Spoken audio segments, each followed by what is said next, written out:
Welcome to the Learning Pines YouTube. We hope this video helps. You start by making sure Face ID and your Apple ID are ready.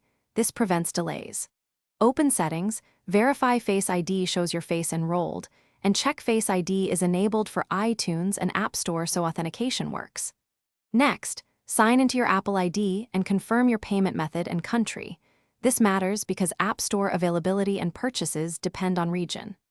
Once done, restart the App Store app to refresh authentication tokens. This step reduces caching issues before you proceed to purchase or download. You now perform the action that triggers Face ID. Tap Get, Buy, or Confirm an in-app purchase. When the Face ID prompt appears, look naturally at the true depth camera. Hold the device at a comfortable distance and angle so the sensors read your face. If the prompt falls back to password, type your Apple ID password.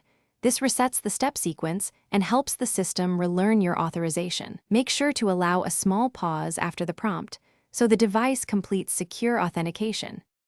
You finish by confirming the download or purchase completed and opening the app to ensure it launched. Check the Updates or Purchase tab if unsure. If Face ID keeps failing, re-enroll your face in Settings or toggle Face ID for iTunes and App Store off and on. This often fixes permission glitches.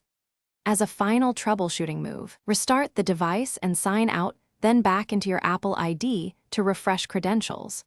This clears persistent errors and gets Face ID working smoothly again.